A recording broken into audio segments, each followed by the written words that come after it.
das vítimas do vírus no único cemitério local que as aceita é para as famílias quase pior do que a morte.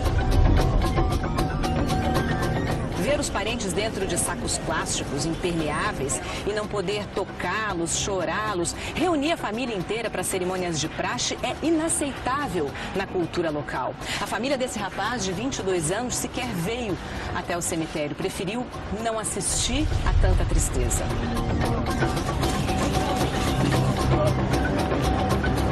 Essa é apenas uma das explicações, o preconceito, para que o ebola vá ganhando a guerra contra todos os esforços para contê-lo.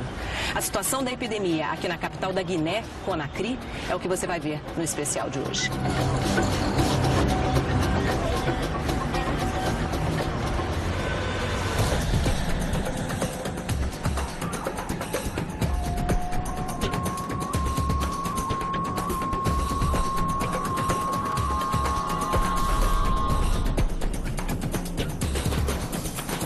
A cidade é pobre, o trânsito é caótico e os corpos dos mortos pelo ebola passam trepidando na caçamba das caminhonetes o tempo todo. O sistema de saúde é desastroso. Daqui eu consigo mostrar para vocês o que é um pouco da rotina da principal área hospitalar de Conakry, a capital da Guiné, depois do surto de ebola. Esse aqui é o Hospital Donka, o maior da cidade. Por fora a gente percebe que as condições não estão nem perto de ideais. Ali embaixo, uma família grande que acaba de receber a notícia de que um parente morreu vítima do vírus ebola.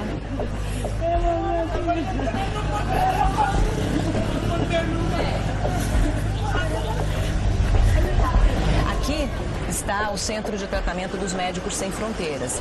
Eles se instalaram aqui durante uma emergência. Eles mesmos não consideram isso aqui a instalação ideal, mas compensam tudo isso com normas muito rígidas de segurança para evitar qualquer tipo de contaminação. O que acontece aqui? Quando chega alguém suspeito de contaminação pelo vírus, vem direto para essa área dos Médicos Sem Fronteiras. Se essa pessoa consegue vencer a doença ou simplesmente não tem a doença, ela sai por aquele portão ali que é o portão principal. Vai embora para casa.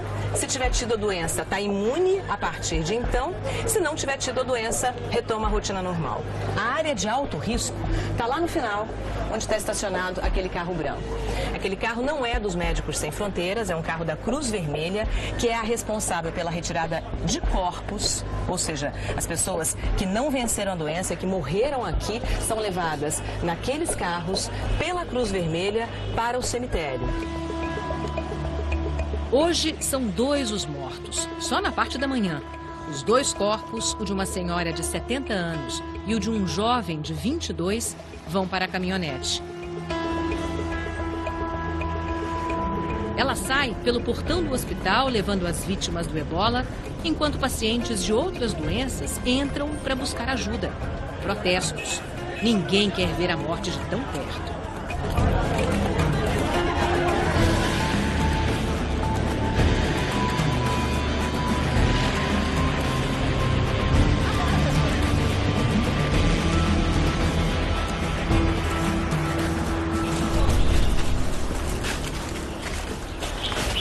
Mohamed Souma tinha 22 anos e morava aqui em Conakry mesmo, na capital da Guiné.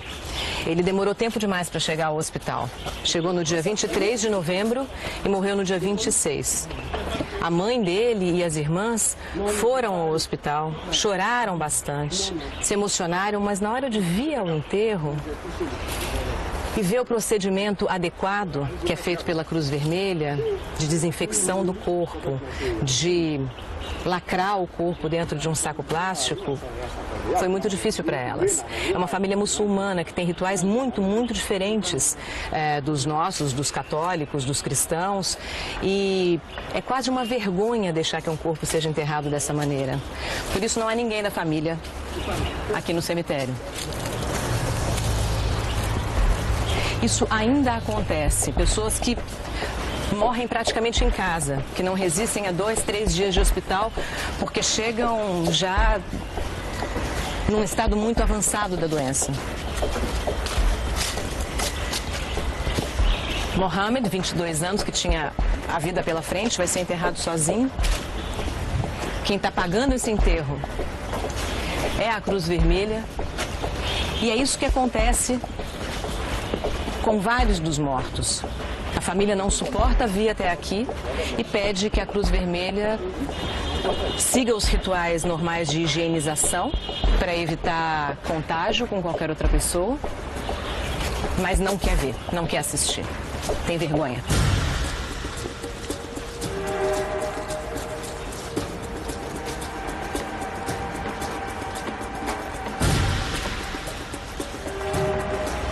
Nesse momento você vê que os funcionários da Cruz Vermelha já estão com roupas normais, eles não estão mais com aquela roupa de proteção total, porque eles consideram que o corpo já foi inteiramente higienizado e que dentro desse saco plástico totalmente impermeável não apresenta risco para mais ninguém.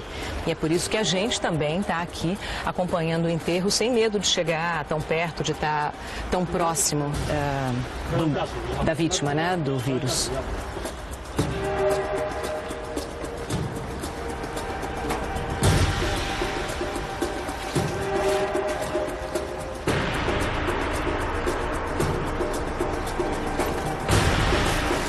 É triste, eu fico aqui me perguntando se em algum momento a família vai ter coragem de vir até o cemitério, de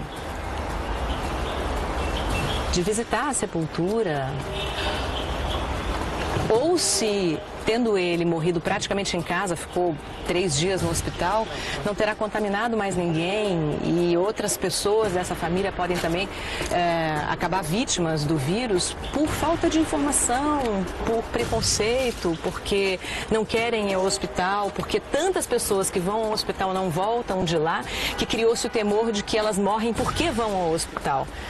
E é exatamente o contrário, elas morrem porque chegam ao hospital tarde demais. Há muitas histórias de crendices no país e como a gente percebe, não só no interior, mas na capital também. Em Conakry, muita gente ainda prefere ficar em casa, principalmente as famílias muçulmanas, preferem tratar dos seus doentes em casa. E tratar do doente em casa é praticamente deixá-lo morrer e contaminar o resto da família. A vergonha e o medo estão misturados na rotina que tem que seguir. Ninguém quer ser filmado. Não somos bem-vindos. No mercado de peixes, uma mulher briga comigo por causa da câmera. Um homem chega a impedir a gravação. Cara, dá medo, sabia? Juro. Porque, por mais que ele esteja acostumado, a gente não tá. E a gente chama muita atenção, então as pessoas começam a se aglomerar em volta. A gente teve que sair rápido daquele lugar onde eles estavam limpando os peixes, porque a situação começou a ficar muito tensa. É claro que eles sabem que a gente está aqui para fazer reportagens, é claro que eles sabem que essas reportagens são sobre ebola e eles têm sido tão estigmatizados, têm sido tão maltratados pela comunidade internacional, inclusive, que para eles é difícil aceitar a filmagem, eles acham que a gente vai falar de discriminação. E, de fato, eles não deixam de ter razão, porque mesmo eu, que tenho muita informação sobre a doença, que sei que para ser contaminado eu preciso entrar em contato com uma pessoa muito doente, sintomática, que apresente coisas como febre alta, vômito, hemorragia, diarreia, eu não me sinto confortável andando nesse mercado. Eu estou aqui porque eu estou acompanhando o ministro conselheiro da embaixada, ele está acostumado com isso, mas eu não sei se a gente teria condição de vir sozinhos até esse mercado hoje. Acho que não.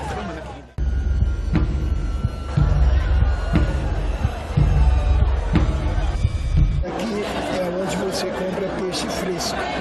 Porque eles pescam. Sei. Não há refrigeração. Sei. Você tem de comprar na fonte. Fresco na hora, né? Porque não tem muita energia elétrica, né, no país. Tá. E não é um lugar de grande aglomeração que devia ser evitado justamente para evitar contato com o vírus? Esse raciocínio não vale aqui. Nós você não vive, fica em casa. Todos vivemos em aglomeração. Há 2 milhões de habitantes em Conatã. Não podemos evitar a aglomeração, é impossível.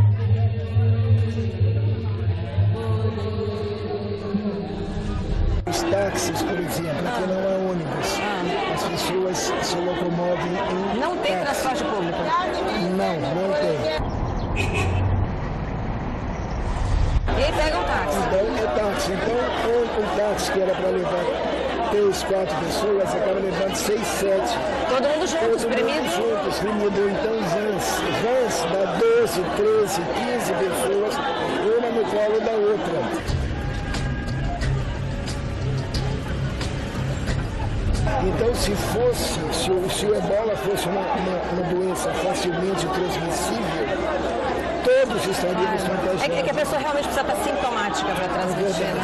É verdade, mas aqui evitar a aglomeração... Não tem como. Não tem como. Para entender o surto, é preciso compreender o país. O índice de desenvolvimento humano aqui é um dos 10 mais baixos do mundo. Além de não haver transporte coletivo público, também não há esgoto, a telefonia fixa raramente funciona, a energia elétrica é precária. E o que poderia melhorar tudo isso, a educação, também não há. Saindo do mercado, a gente vê a imagem do presidente da Guiné, Alpha Condé, anunciando nesse cartaz que até o fim do ano que vem, 2015, pelo menos 200 escolas vão estar conectadas à internet. Só que, por causa do vírus ebola, desde junho, nenhuma escola pública está aberta na Guiné. A gente vai mostrar as portas fechadas para vocês.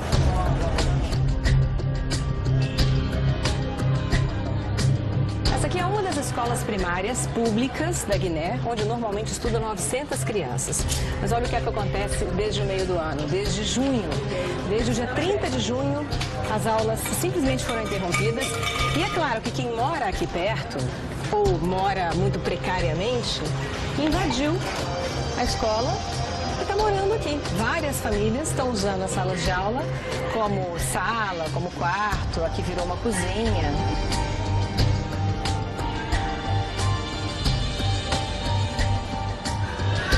Triste esse cenário, né? Muito triste. E o mais grave disso não é que as 900 crianças que deveriam estar estudando aqui já perderam um ano.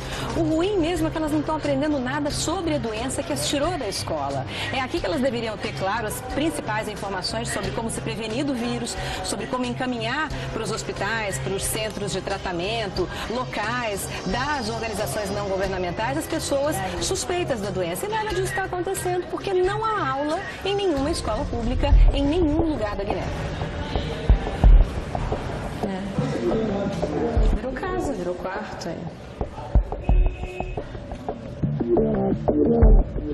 Aula só para quem tem dinheiro. Escolas que podem bancar as medidas de prevenção podem funcionar. As únicas escolas ainda abertas são as escolas estrangeiras, onde estuda a Cláudia, que na verdade nasceu na Zâmbia, mas foi adotada por uma família brasileira e agora mora aqui na Guiné. O que você faz primeiro quando você chega, Claudinha? Quando eu chego, essa pequena entrada. E você antes lava a mão? Eu lavo a mão. Sim. Então vamos fazer o que você faz. Assim.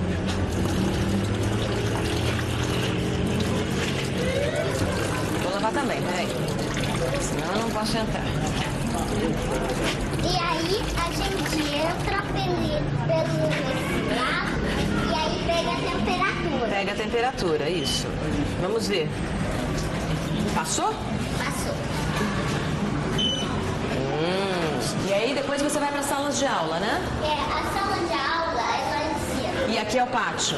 Tem uma bandeira ali, né? De que país? É a bandeira que o meu avô me falou. É a bandeira do Brasil. Não acredito. Enorme. Bandeira brasileira. Uma manifestação simpática pela nossa visita. Um alento para nossa equipe. Claudinha, me diz uma coisa. O que você já aprendeu aqui sobre o ebola? Me conta. Aqui eu aprendi que ebola é perigoso, é uma acredita que mata e tem que ficar... É uma doença que mata? E tem que ficar com muito cuidado de não tocar as pessoas. E de lavar a mão o tempo inteiro? O ritual do lava-mãos poderia controlar a epidemia. Se os ambientes estão limpos e os doentes isolados, o surto não se espalha. As primeiras horas aqui, os primeiros dias, são os menos confortáveis porque a gente não sabe direito como se comportar nas ruas. Fica com receio de encostar em alguém, o que é preconceito. O vírus do ebola não entra pela pele, mesmo que você encoste em alguém contaminado. Para que isso aconteça, para que você se contamine, você precisa tocar nos fluidos, no suor, no sangue de alguém contaminado e com sintomas e levar a mão a uma mucosa, à boca, ao nariz ou aos olhos. Por isso é tão importante prestar atenção nas mãos. Elas são o principal inimigo que você tem para pegar ebola. Mas como explicar higiene para uma população inteira que vive nessas condições? Quem pode se protege. Nancira nasceu em Moçambique, por isso que ela fala português, mas já mora há muito tempo na Guiné. Quantos anos, Nancira? Agora são 16. 16. A gente veio visitar a casa dela para saber o que a família faz de precaução por causa do vírus. E eu já ia passando pelo que tem na entrada de toda a casa, que é, claro, água clorada. Vamos para o ritual da água clorada. Pronto, agora sim, podemos entrar. Obrigada por nos receber, viu, Nancira? Nancira e o marido têm 3 filhos que estão sem aulas há 4 meses. Mas ela não reclama e me conta a história da vizinha que não acredita no ebola. Ela diz que não é, que é mentira esse negócio de doença. Briguei com ela na hora. Eu disse, olha, é por isso que as escolas estão fechadas e eu aceito essa situação. Porque essa senhora pode ter, talvez, o filho com as crianças aqui na mesma escola e que essas crianças não recebem nenhum conselho. Os meus recebem, mas são amigos, as crianças brincam, se mexem, se tocam. Então, se essas 2 crianças estão na mesma escola, vai criar problema, porque ele não recebe, a filha dela não recebe nenhum conselho e talvez ela faz nenhuma besteira, pode ganhar a doença e acaba passando para os outros. Ela não acreditava, ela achava que era crendice. Ela falou, foi no mês passado. Eu disse, mas como? Você não vê na televisão pessoas mortas? Mas você vê de onde? Você olha onde? Até hoje tem outras pessoas que não acreditam. Nancira proibiu os filhos de sair de casa e brincar na rua. Aulas particulares e brinquedos foram transferidos para a laje da casa. Até nas brincadeiras as pessoas ficam doentes, tá vendo? Ela brinca que os bebês, as bonecas, estão doentes, estão... Eu acho que isso deve ficar no inconsciente coletivo. Ela não pode mais sair daqui, não pode mais brincar na rua com as amigas. O tempo inteiro recebe informações de que não pode tocar as pessoas, porque pode ter febre alta, porque pode ficar doente. E agora ela brinca que as bonecas estão doentes, estão sendo tratadas. Eu perguntei, mas o que as bonecas têm? E ela me disse que elas estão doentes, estão com febre. Eu não vou falar qual é a doença, porque acho que pode piorar, mas... Obviamente, ela tem pensado muito em doença, ou não estaria mostrando pra gente esse tipo de brincadeira aqui agora.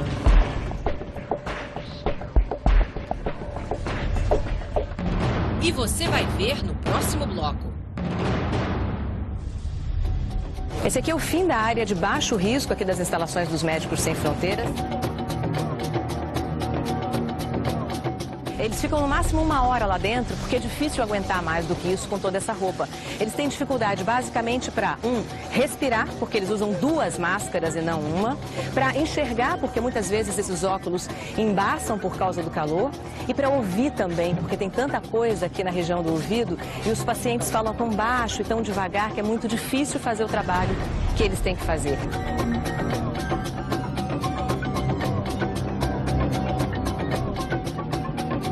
Esse é um processo muito lento, muito cuidadoso e muito difícil. Eles gastam horas, às vezes, para tirar a roupa que vem da área de alto risco que fica lá dentro.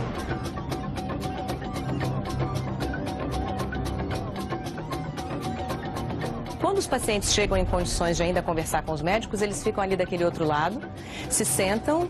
Essa distância entre aquelas cadeiras e o lado de cá, onde ficam os médicos, é a distância necessária para evitar qualquer troca de fluido que possa contaminar a equipe médica.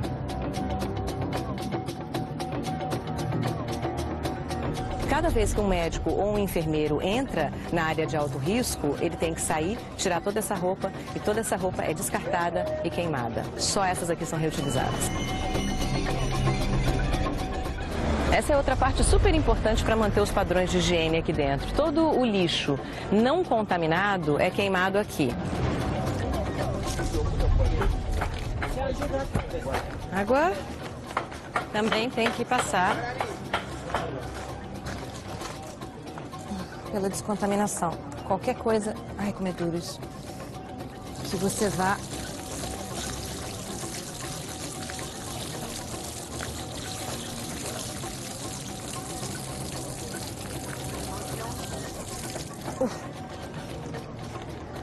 Dá pra tomar água.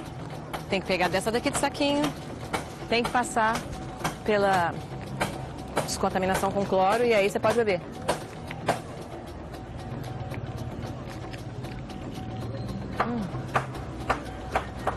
Difícil trabalhar aqui, viu? Até pra gente. Nada pode tocar o solo. Nem esse solo aqui de pedrinha. Nada. Nem o fio da câmera. Nem o tripé. É por isso que a gente entra com essas sandálias especiais. Porque elas ficam aqui depois. Então, o ideal é que nada encoste em nada. E se eu tocar, por exemplo, nessa lata de lixo, eu lavo a mão de novo com a água clorada. É extremo cuidado o tempo inteiro, mesmo na área de menor risco, que é essa aqui onde a gente está. Imagina lá dentro.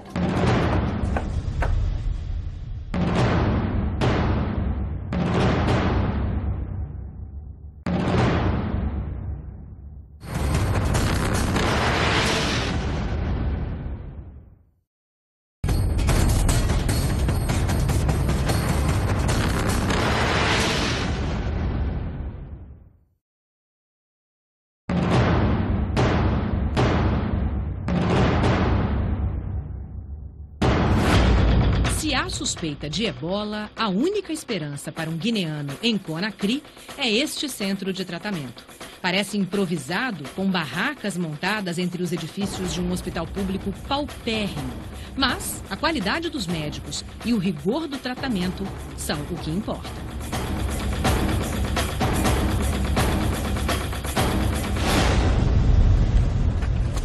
Essas são instalações da organização não governamental Médicos Sem Fronteiras. Para entrar aqui, o procedimento normal é esse aqui, lavar bem a mão. Também as solas dos pés com a mesma água clorada. Eles atendem cerca de 30 a 40 pacientes com suspeita de ebola todos os dias.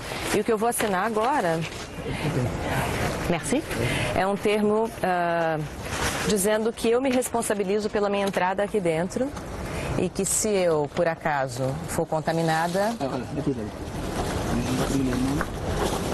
o problema não é da organização. É preciso seguir rigorosamente as normas de circulação no centro para que o risco seja mínimo. Mesmo já tendo passado pela desinfecção lá fora, a gente precisa aqui tirar todas as roupas com as quais a gente veio da rua e colocar essas aqui, que são esterilizadas por eles, né? Ele me deixou ficar só com o microfone e entrar com o meu caderninho de mão. Todo mundo que entra, como vocês podem ver, deixa as roupas aqui e entra com a roupa esterilizada pelos Médicos Sem Fronteiras. E quem entra? Basicamente, o staff de enfermeiros e funcionários locais, os próprios médicos e as famílias dos pacientes internados. Essa aqui é a zona de visita, olha. Desse lado de cá ficam os parentes dos pacientes e do outro lado ficam os pacientes com suspeita de caso só. É assim que é feita a visita. Poucos são os que conseguem autorização, como nós, para conhecer o centro. As regras são: não toque em nada, não deixe cair nada no chão, cuidado para não cair, lave as mãos o tempo todo Esteja acompanhado o tempo todo. Estude as normas de higiene antes de entrar. Em resumo, não se arrisque. Esse aqui é o centro de triagem que os médicos usam para identificar se os pacientes que chegam aqui chegam realmente com suspeita do vírus ebola ou se pode ser alguma outra coisa parecida, como malária, por exemplo. Quando os pacientes chegam em condições de ainda conversar com os médicos, eles ficam ali daquele outro lado, se sentam. Essa distância entre aquelas cadeiras e o lado de cá, onde ficam os médicos, é a distância necessária para evitar qualquer troca de fluido que possa contaminar a equipe médica. Geralmente, os casos suspeitos são encaminhados para dentro e em algumas horas o teste confirmando o ebola fica pronto ou não e eles ainda fazem um segundo teste. Se o paciente chega aqui num estado realmente muito grave, toda a área é isolada e ele entra direto. Em outubro, dos 350 casos que chegaram aqui com suspeita de ebola, 260 se confirmaram. A maioria, infelizmente, morre. O vírus ataca as defesas do organismo. Os sintomas são vários. Tudo começa com uma febre muito alta e fadiga extrema. O paciente tem dores no corpo todo e as células infectadas começam a provocar sangramentos. É a fase final da doença, quando todos os fluidos do corpo estão infectados e o risco de contágio é altíssimo. Até o lençol onde o doente se deitou e suou pode transmitir o ebola. Essa é outra parte super importante para manter os padrões de higiene aqui dentro. Todo o lixo não contaminado é queimado aqui. O lixo contaminado, quer dizer que passou pela área de alto risco do hospital, é queimado lá do outro lado. Mas todo o lixo é queimado todos os dias.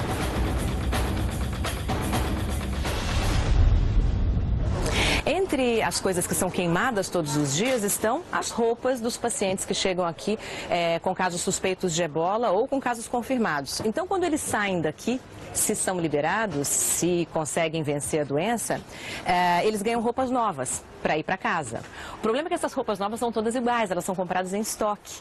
E isso gerou uma história nova aqui dentro, que é a seguinte: toda vez que um paciente sai, que ele é liberado, ele sai com a mesma roupa. A roupa é igual para todos eles. Ou seja, quem vê na rua alguém com essa roupa, sabe que teve o ebola, que conseguiu vencer a doença e que está voltando para casa.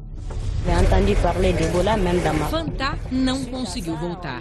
Ela contraiu o ebola em março. Veio para este centro de tratamento. Havia tanta gente chegando que higienistas e até médicos ajudavam a erguer novas alas de internação para abrigar mais leitos. Alguns conseguiam ganhar do vírus, mas não do preconceito. Fantá nunca voltou para casa. Ficou por aqui e agora é porta-voz das famílias das vítimas. Ela diz que para o ebola, o estigma nunca tem fim.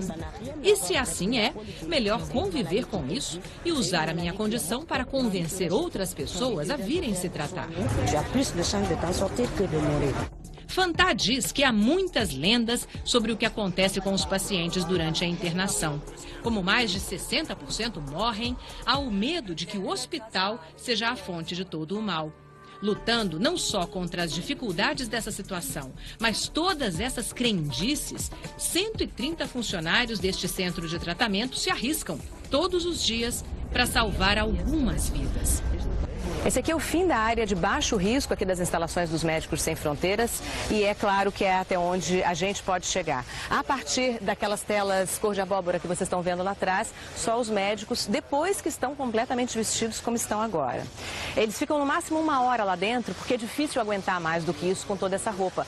Eles têm dificuldade basicamente para, respirar, porque eles usam 2 máscaras e não uma, para enxergar, porque muitas vezes esses óculos embaçam por causa do calor, e para ouvir também, porque tem tanta coisa aqui na região do ouvido e os pacientes falam tão baixo e tão devagar que é muito difícil fazer o trabalho que eles têm que fazer. E o que basicamente eles podem fazer lá dentro?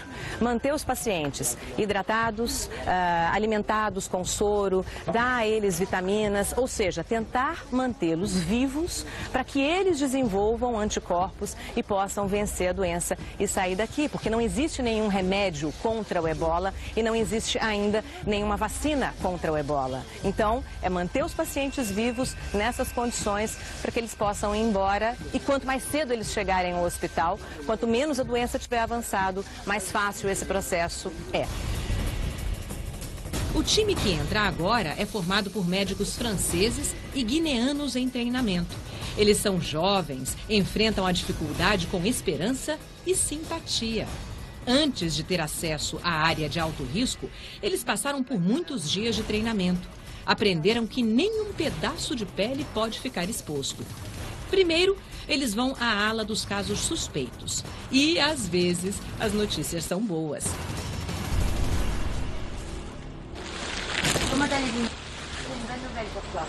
A médica avisa a esse jovem que estava internado na ala dos casos suspeitos que o exame dele deu negativo. Ela fala devagar, porque o paciente também tem dificuldade para entendê-la debaixo da roupa especial. 0,5%. Et moi, je vais te donner des avis. D'accord? Ele não tem ebola. Pode ir para casa. Depois, os profissionais checam os pacientes em recuperação. Tiram a temperatura de cada um, conferem se estão suficientemente hidratados. A ala mais perigosa fica para o final. Os médicos vão passando entre as camas, checando cada paciente, chegando muito perto deles. Um espirro, um sangramento, qualquer fluido poderia contaminá-los sem a proteção da roupa. Mas trabalhar com tudo isso, num calor sempre superior a 35 graus, é complicado e exaustivo. Esse médico da Guiné que esteve lá dentro pela primeira vez confirma. É muito quente. Mas eu fiquei com medo de sair e não conseguir tirar a roupa direito. Muitos deles acham que se livrar da roupa de proteção é mais complicado do que vestir-se para entrar e exige mais atenção ainda. Esse é um processo muito lento, muito cuidadoso e muito difícil. Eles gastam horas, às vezes, para tirar a roupa que vem da área de alto risco que fica lá dentro. É claro que são muitas peças de roupa e cada vez que você tira uma parte dela, você tem que se lavar de novo com a água clorada para conseguir tirar a outra parte. E a maneira como você retira uma luva, uma máscara, um óculos pode fazer diferença na contaminação ou não. Então é por isso que esse é um processo lento, muito cuidadoso e com médicos que vivem sob o estresse em que eles estão vivendo, tudo isso fica mais difícil ainda, é claro. Repare que o funcionário que usa o spray de água clorada ajuda indicando qual a próxima peça a ser retirada. Sempre do mesmo jeito, para que nenhuma parte do corpo fique exposta. O que está acontecendo aqui agora é a limpeza dos equipamentos que podem ser reutilizados, das roupas que vão para a área de alto risco e que podem ser utilizadas depois pelos médicos, que são as botas, esses aventais plásticos, de um plástico impermeável, aqueles óculos que eles usam e aquelas luvas verdes que estão aqui, olha, aquelas ali, que estão sendo lavadas também com água clorada. Só. Nenhuma outra parte da roupa, nem aquele macacão branco, nem a máscara, nem as luvas mais finas que são usadas por baixo, nada pode ser reutilizado. E como essas roupas são muito caras, o gasto com isso todos os dias é muito grande. Cada vez que um médico ou um enfermeiro entra na área de alto risco, ele tem que sair, tirar toda essa roupa e toda essa roupa é descartada e queimada. Só essas aqui são reutilizadas.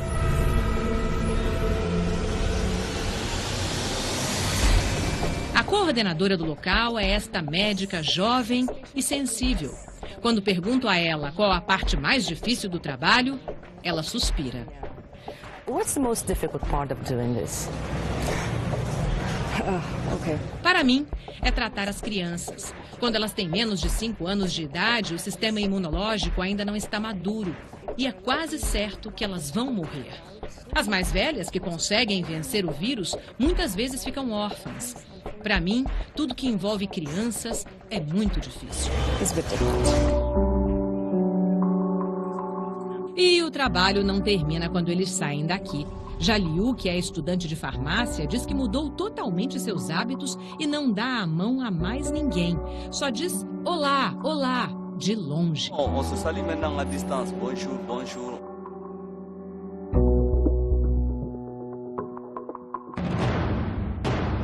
E você vai ver no próximo bloco. Esses são funcionários da Cruz Vermelha que, para pegar os corpos das vítimas do ebola, têm que se vestir com proteção total.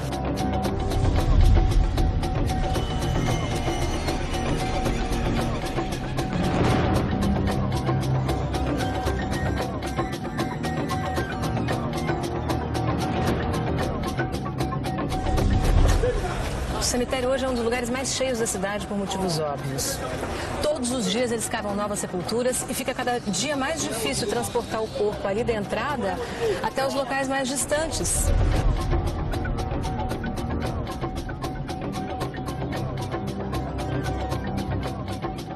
Ninguém nos disse isso oficialmente, mas por causa do tamanho do cemitério, não é muito grande, e por causa do número muito alto de enterros, a gente desconfia que as sepulturas, ou pelo menos algumas delas, estejam sendo reabertas para receber novos corpos.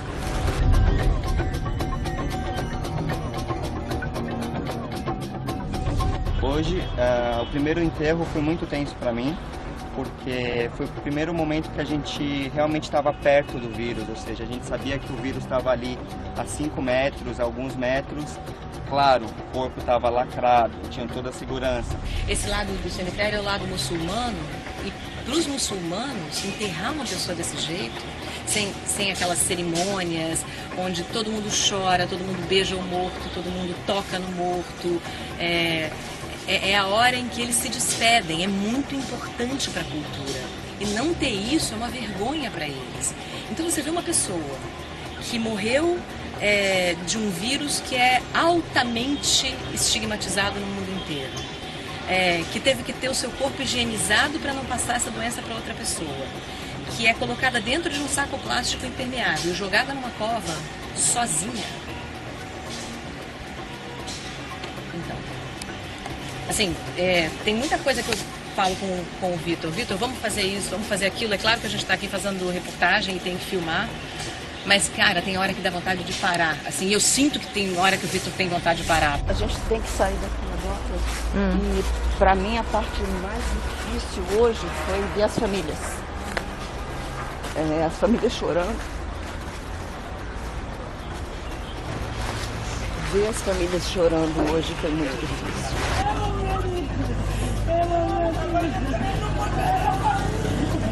E a irmã que não consegue chegar perto do hospital. Acho que todos nós, quando a gente vê uma cena dessa, a gente já perdeu uma pessoa, família. E acho que você lembra no dia em que você passou por isso. E aí você vê que essas pessoas estão passando por coisas muito mais difíceis, porque elas ainda têm estigma. As pessoas ficam estigmatizadas para sempre. Quando elas têm algum parente vítima de ebola, ninguém quer chegar perto, ninguém quer falar. Hoje foi o dia mais difícil para mim.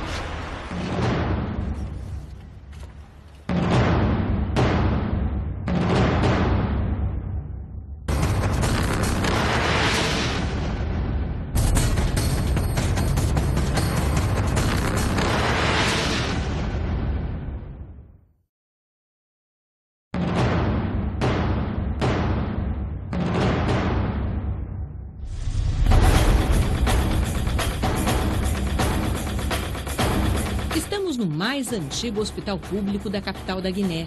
O Inacidin tem 115 anos e já foi uma referência nacional no tratamento de doenças tropicais. Hoje, diante da decadência, o diretor-geral, Dr. Awada, passa o dia ali dentro cuidando incansavelmente de que pelo menos a higiene seja preservada.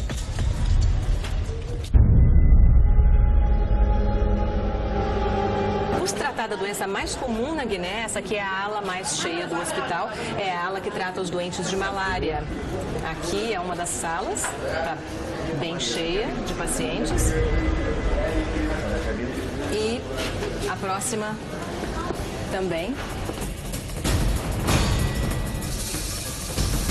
Existem Existem 4 tipos de malária. A mais grave delas é a Plasmodium falciparum, que é endêmica aqui na capital da Guiné-Conakry, onde nós estamos. Eu não conheci ninguém aqui que não tenha, pelo menos uma vez na vida, tido malária. Inclusive, o diretor-geral aqui do hospital, o Dr. Awada, que já contraiu malária várias vezes. Esse é um dos doentes de malária, também não é a primeira malária dele.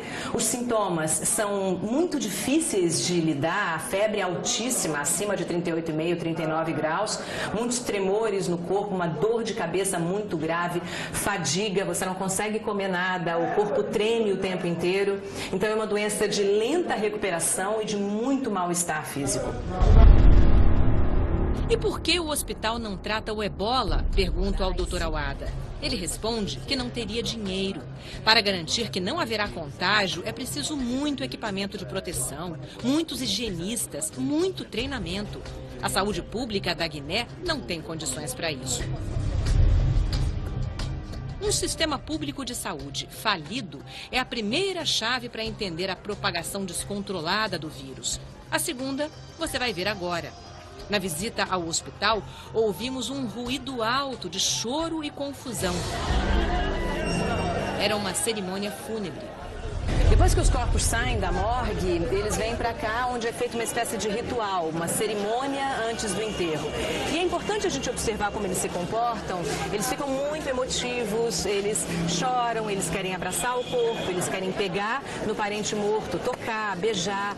É claro que a pessoa que está aqui não morreu do vírus ebola, esse hospital não trata casos de ebola, mas é assim, com muita proximidade, muita aglutinação, que acontece um enterro. Isso é determinante no contágio do ebola. O momento em que se transmite mais a doença é na cerimônia de enterro, onde as pessoas se comportam de maneira muito próxima ao corpo. Não há estatísticas para isso, mas muitos especialistas com quem conversei acreditam que pelo menos 70% do contágio hoje se dê nos rituais fúnebres de lavagem dos corpos e orações ao morto. Vejam como Nancira, a moçambicana que visitamos em casa e que também é muçulmana, se refere a uma morte sem os rituais apropriados. Ficar doente e doença grave, saber que, olha, talvez que vou morrer amanhã, aí você sabe que tem uma doença grave, mas uma doença que acontece assim, de repente, ou de repente, se você sabe, você tem vontade de viver, é difícil. Tanto que ninguém pode ficar perto de você. E se você morrer daquele jeito, você não vai receber nenhuma pessoa e vão te levar dentro de um plástico, te colocar num buraco desse jeito. É uma coisa que ninguém quer. Isso é muito tocante para vocês e para os muçulmanos, para a religião. É difícil saber que você vai ser enterrado desse jeito, é muito difícil. Sem um ritual apropriado, né? É muito difícil.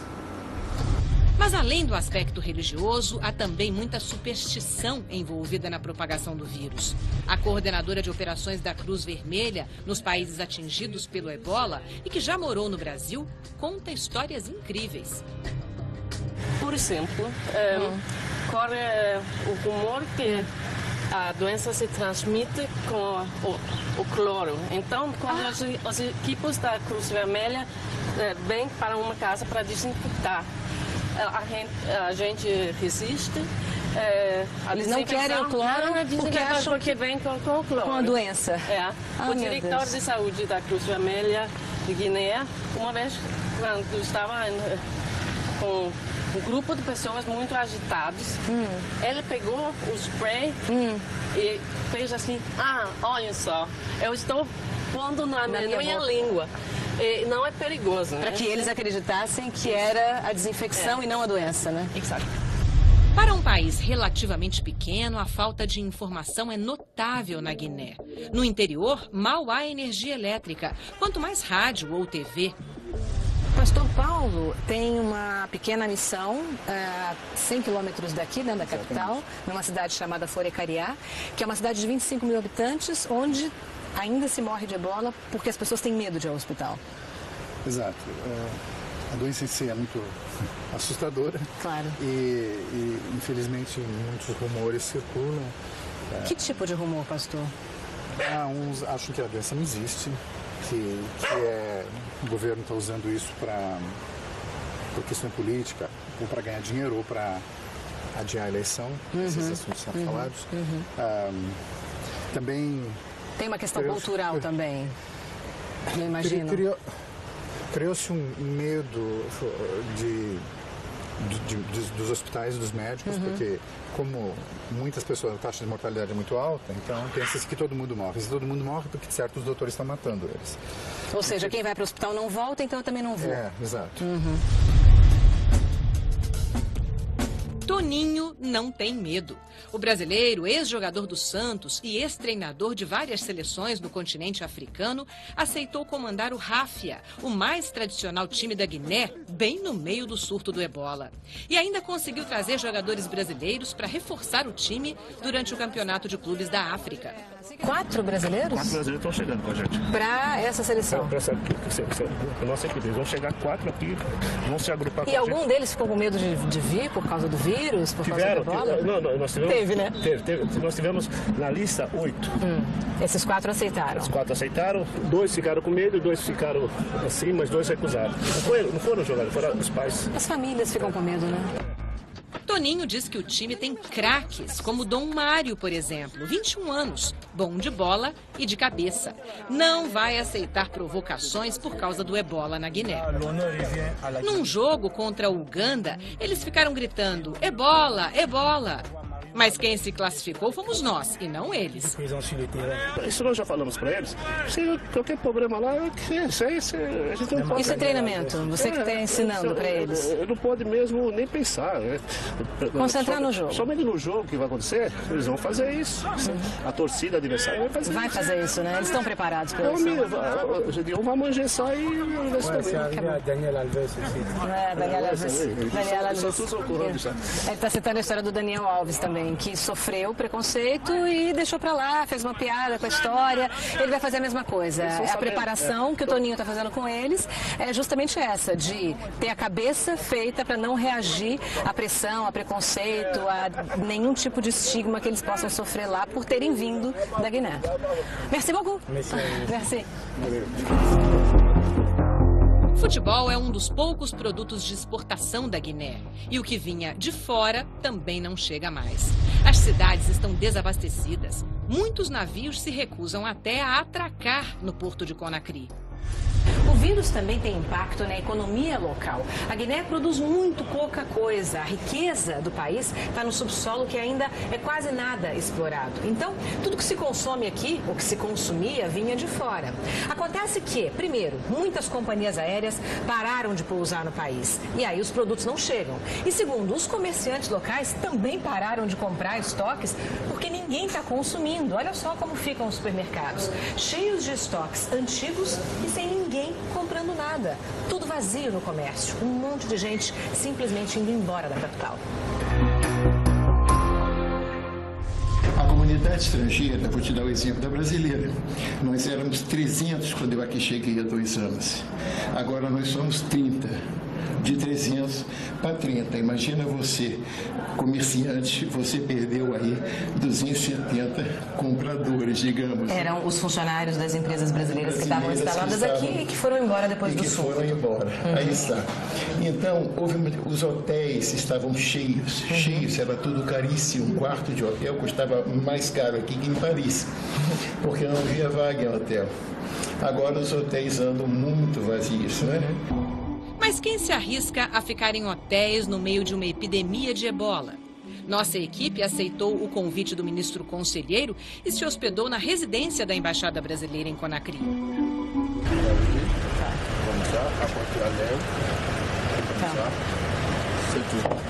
que ele está dizendo é que chegou da rua, aqui na residência da Embaixada, a gente tem que lavar a mão com essa água clorada, que é a mesma água que é usada para desinfetar as pessoas na porta dos hospitais também.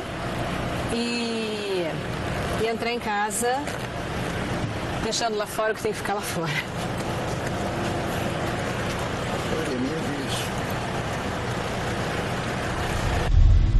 Mas lá fora o dia seguinte é igual.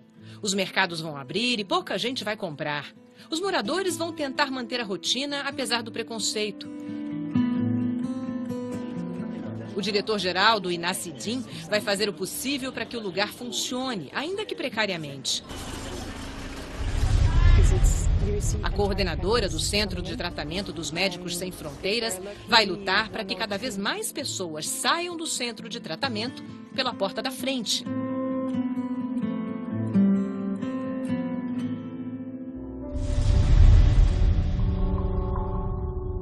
Mas estes homens vão apenas limpar dezenas de vezes a mesma caminhonete. Vão trocar de roupa outras dezenas de vezes. Eles não podem fazer de conta que a vida segue porque lidam diretamente com a morte. É o pior dos trabalhos de um país em emergência sanitária. Depois de desinfectar toda a caminhonete, começa a segunda parte do difícil trabalho da Cruz Vermelha aqui no local. Esses são funcionários da Cruz Vermelha que, para pegar os corpos das vítimas do ebola, tem que se vestir com proteção total.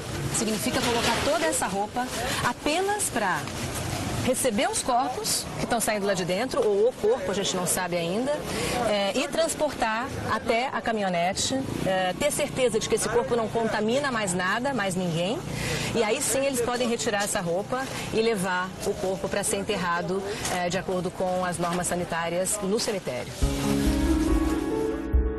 Todo dia é a mesma coisa, várias vezes ao dia. A função deles é atender os chamados dos hospitais e até de residências e buscar corpos. E às vezes têm que sair correndo para salvar a própria vida. Aconteceu um caso em que a família acabou chamando a Cruz Vermelha, mas no momento, esse é um momento muito delicado, claro, de tristeza. Eles acharam que as pessoas, os trabalhadores da Cruz Vermelha não estavam respeitando o corpo como devia. E acabaram reagindo contra, expulsaram a Cruz Vermelha, acabaram enterrando o corpo eles mesmos, e aí fazem os rituais de lavagem de corpo, que são onde muita gente se contamina. Então foi sério. E a família acabou padecendo também? Acabou que, depois disso, o que eu ouvi, perto de 10 pessoas faleceram. 10 pessoas da mesma família? 10 famílias ou com algum contato. No cemitério, muitas vezes, há mais de uma caminhonete. Os corpos que são transportados na parte aberta, junto com baldes e outros equipamentos, são descarregados.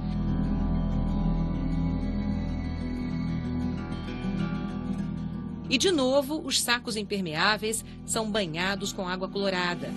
As imagens são fortes e têm uma carga pesada de indignidade. É um corpo ali dentro, mas poderia ser qualquer coisa que precisa ser enterrada antes que contamine mais alguém.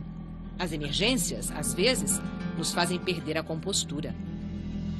Como a gente já viu, as estatísticas não são o forte desse país. O administrador aqui do cemitério não sabe dizer nem quantas sepulturas há aqui. O que a gente sabe é que desse lado estão as famílias cristãs e desse lado ficam as famílias muçulmanas. Também não dá para saber quantos corpos de vítimas do ebola são enterrados todos os dias. Esse número não existe oficialmente. Mas a gente já está aqui há 5 dias e todos os dias a gente viu pelo menos 2 e no máximo 5 enterros de pessoas que morreram por causa do vírus.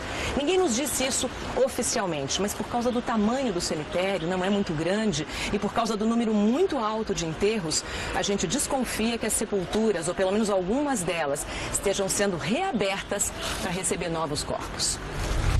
Quando as famílias acompanham os sepultamentos, as covas são abertas mais perto da Alameda Central. Mas isso é raro. Agora só há vaga, quando há, lá no fundo. O cemitério hoje é um dos lugares mais cheios da cidade por motivos óbvios.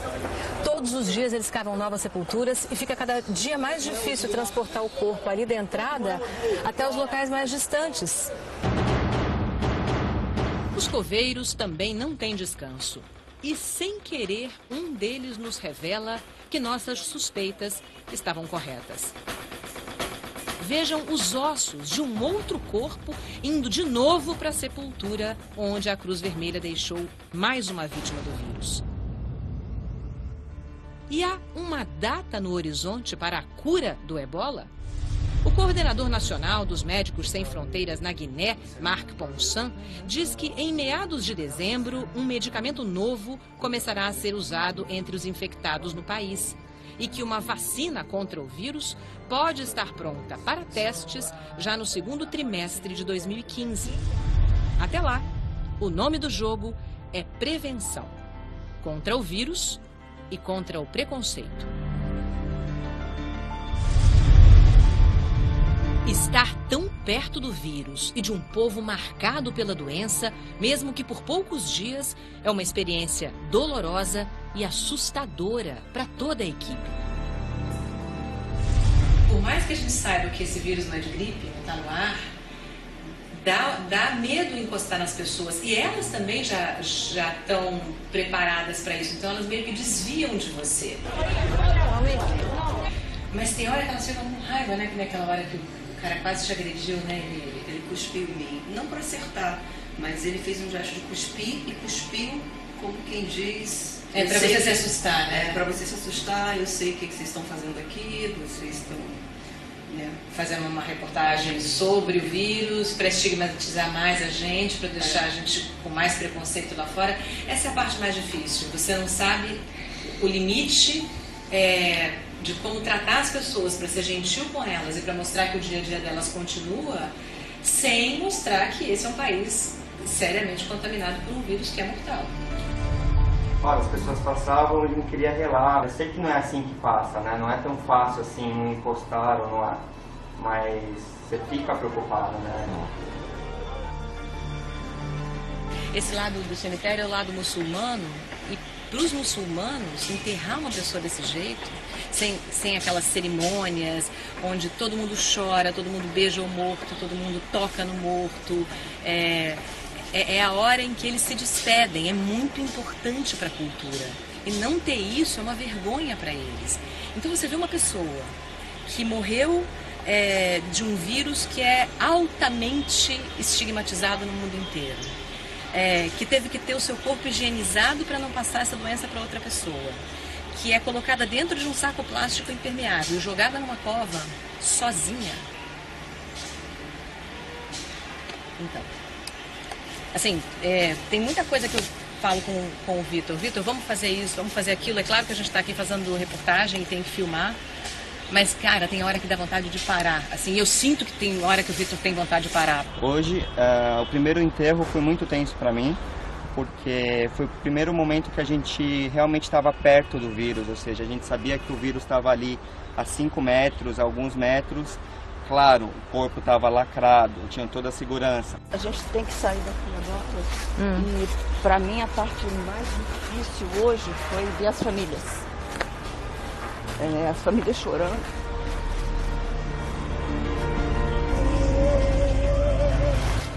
Ver as famílias chorando hoje foi muito difícil.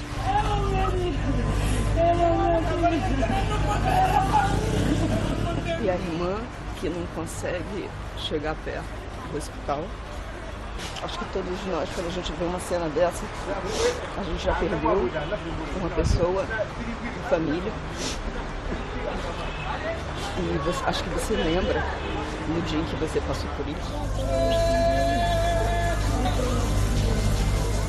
E aí você vê que essas pessoas estão passando por coisas muito mais difíceis, porque elas ainda têm estigma. As pessoas ficam estigmatizadas para sempre. Quando elas têm algum parente vítima de ebola, ninguém quer chegar perto, ninguém quer falar. Hoje foi o dia mais difícil para mim.